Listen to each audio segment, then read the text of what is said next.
Sunday po sa atin lahat, na kung saan ngayon pong July 27, nagkaroon po ng pagkakataon na nagawa ni General Torre ang kanyang pagtugon dahil dito po sa hamon ni Vice Mayor Baste Duterte ng Davao City, na kung saan humarap si PNP Chief, pero yung naghamon po na puro kuda, puro ngak-ngak, puro daldal, hindi po sumipot. At ang dami nang sinasabi ngayon na kung ano-ano na malayo po doon sa naunang paghahamon ni Vice Mayor Duterte. Kaya po mga kaibigan, ganun pa man, dito sa activity ito na ginawa nga ni General Torre, sabi niya, sige, walang problema, pero para sa charity, doon sa mga naging biktima ng kalamidad sa ating bansa nung nakalipas na mga bagyo po.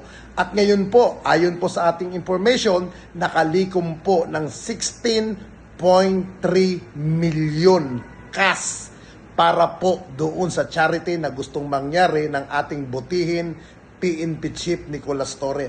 Alam nyo po, magpapatunay po ito na isang mabuti ang kalooban, maganda ang gustong mangyari ng ating PNP Chief.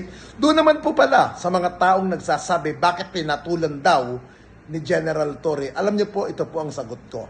Bago niyo po sabihin bakit pinatulan, bakit ang mga Duterte? Kung ano-ano ang mga pinagsasabi na wala naman silang ebidensya, wala naman silang maipakita, kung hindi puro paninira, puro pagpapakalat ng maling impormasyon, bagkos ang gusto ng mga taong yun ay para magkahati-hati tayo. Simple lang naman ang gustong mangyari ni General Torre. Sige, boxing, pero idaan natin sa charity activity. Sabi nga, kung gusto, maraming paraan, pero pag ayaw, maraming dahilan. Kaya saludo po ako sa ating butihin PNP Chief Nicolas Torre. Ito po ang mga nangyari kanina po. Mahigit 16.3 million na likom sa charity boxing ni General Torre para sa mga nasalanta. Sa kabila ng pagkabigo na magkaharap sa ring sina PNP Chief Police General Nicolas D. Torre III at Acting Davao City Mayor Baste Duterte, matagumpay pa rin ang boxing for the accused laban sa mga nasalanta ng ginanap sa Rizal Memorial Coliseum. 16.3 million piso ang naipon mula sa mga ticket, sales, donation at sponsor. Lahat ito ay ilalaan para sa mga pamilyang lubog sa nasalanta ng mga kamakailan bagyo at baha sa bansa.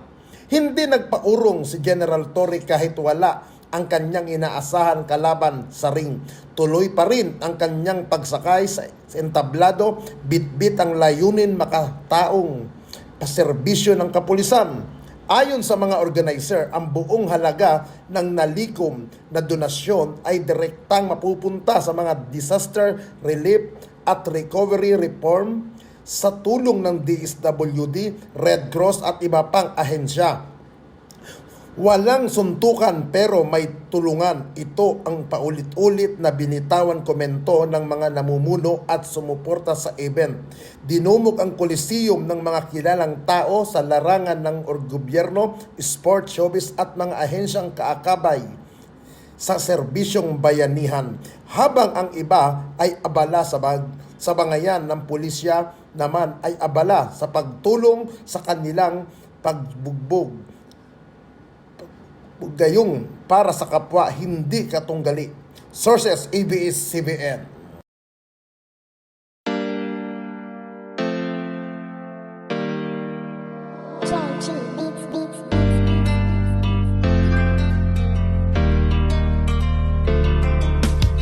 O pakinggan ninyo ang kanta na ito para malaman talaga kung anong mali ninyo. Buksan nyo ang mata, itigil ang panghusga, laging ipasok sa isip, hindi lahat sila. Di porket merong pumatay, lahat ay damay-damay. Huwag nating eterno ang ibang pulis na walang sablay. Hindi lahat sila ay magkakaroon magkakapareha. Merong matino, merong baliko at merong mukhang pera. Bigyan nating respeto ang ibang kapulisan. Punasan naman natin ng tsapa nilang narumihan, ng ibang kasamahan nila na pwedeng pintasan. Huwag nating lahatin kasi lahat di tulisan.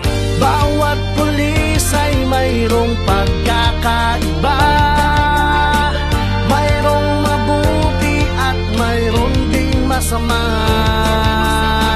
May mga kontento na at ganid ang iba, pero tandaan ninyo na hindi lahat sila. Kahit ano pang sabihin, murahin sila o sisihin, ang mamuhay nang wala sila, tanong kaya ba natin? Kasalanan ng isa ay di kasalanan ng lahat. May matitino din naman kaya't huwag yung nilalahat. Pag-alagad ng batas sa hukay ang binabaon, ganyan din ba kaingay ang mga tao ngayon? Isinasawalang bahala para bang walang nangyari. Kadalasan kung may krimen, sa kanila nakadepende. Paano kung nagkataong sila naman ang nakahon? Sino ang tutulong kung sakali? Yan ay ang tanong. Ika ba nangangamba kung mawawala sila? Sino pang magtatanggol? Sino po protekta? Bawat pulis ay mayroong pagkakaiba, mayroong mabuti at mayroong ding masama. May mga kontento na at ganid ang iba, pero tandaan ninyo na hindi lahat sila. Huwag naman natin lahatin ang mga kapulisan. Kasalanan ng isa'y hindi kasalanan ng lahat. Gusto namin na sabihin, huwag maging mapanghusga.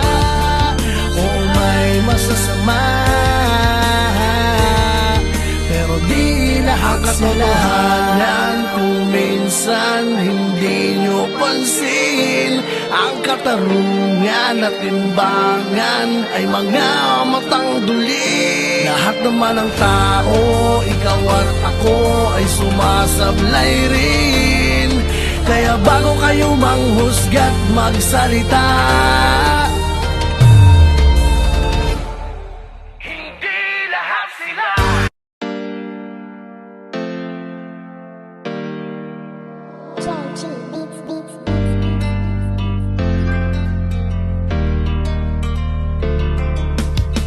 O pakinggan ninyo ang kanta na ito, para malaman talaga kung anong mali ninyo. Buksan nyo ang mata, itigil ang panghusga. Laging ipasok sa isip, hindi lahat sila. Di porket merong pumatay, lahat ay damay-damay. Huwag nating eterno ang ibang pulis na walang sablay. Hindi lahat sila ay magkakapareha. Merong matino, merong baliko at merong mukhang pera. Bigyan nating respeto ang ibang kapulisan. Punasan naman natin ng tsapa nilang narumihan, ng ibang kasamahan nila na pwedeng pintasan. Huwag nating lahatin kasi lahat di tulisan. bawat pulis ay mayroong pagkakaiba, mayroong mabuti at mayroong ding masama. May mga kontento na at ganid ang iba, pero tandaan ninyo na hindi lahat sila. Kahit ano pang sabihin, murahin sila o sisihin, ang mamuhay nang wala sila, tanong kaya ba natin? Kasalanan ng isa ay di kasalanan ng lahat. May matitino din naman kaya't huwag yung nilalahat. Pag-alagad ng batas sa hukay ang binabaon, ganyan din ba kaingay ang mga tao ngayon? Isinasawalang bahala para bang walang nangyari. Kadalasan kung may krimen, sa kanila nakadepende. Paano kung nagkataong sila naman ang nakahon? Sino ang tutulong kung sakali? Yan ay ang tanong. Ika ba nangangamba kung mawawala sila? Sino pang magtatanggol? Sino po protekta? Bawat pulis ay mayroong pagkakaiba, mayroong mabuti at mayroong ding masama. May mga kontento na at ganid ang iba, pero tandaan ninyo na hindi lahat sila. Huwag naman natin lahatin ang mga kapulisan. Kasalanan ng isa'y hindi kasalanan ng lahat. maging mapanghusga o may masasama. Pero di lahat katotohanan kung minsan hindi nyo pansin. Ang katarungan at timbangan ay mga matang duli. Lahat naman ng tao, ikaw at ako ay sumasablay rin. Kaya bago kayo manghusga't magsalita,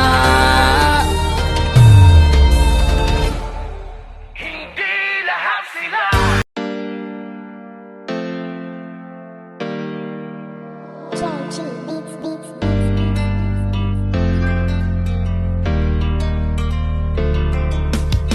O pakinggan ninyo ang kanta na ito para malaman talaga kung anong mali ninyo. Buksan nyo ang mata, itigil ang panghusga. Laging ipasok sa isip, hindi lahat sila. Di porket merong pumatay, lahat ay damay-damay. Huwag nating eterno ang ibang pulis na walang sablay. Hindi lahat sila ay magkakapareha. Merong matino, merong baliko at merong mukhang pera. Bigyan nating respeto ang ibang kapulisan. Punasan naman natin ang tsapa nilang narumihan ng ibang kasamahan nila na pwedeng pintasan. Huwag nating lahatin kasi lahat di tulisan. bawat pulis ay mayroong pagkakaiba. Mayroong mabuti at mayroong ding masama. May mga kontento na at ganid ang iba. Pero tandaan ninyo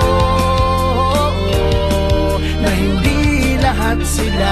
Kahit ano pang sabihin, murahin sila o sisihin, ang mamuhay nang wala sila, tanong kaya ba natin? Kasalanan ng isa ay di kasalanan ng lahat. May matitino din naman kaya't huwag niyong nilalahat. Pag-alagad ng batas sa hukay ang binabaon. Ganyan din ba kaingay ang mga tao ngayon? Isinasawalang bahala para bang walang nangyari. Kadalasan kung may krimen, sa kanila nakadepende. Paano kung nagkataong sila naman ang nakahon? Sino ang tutulong kung sakali? Yan ay ang tanong. Ika ba nangangamba kung mawawala sila? Sino pang magtatanggol? Sino po protekta?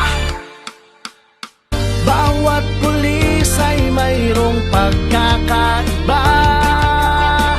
Mayroong mabuti at mayroon ding masama. May mga kontento na at ganid ang iba. Pero tandaan ninyo na hindi lahat sila. Huwag naman natin lahatin ang mga kapulisan. Kasalanan ng isa'y hindi kasalanan ng lahat. Gusto namin na sabihin, huwag maging mapanghusga o may masasama. Pero di lahat katotohanan kung minsan hindi nyo pansin.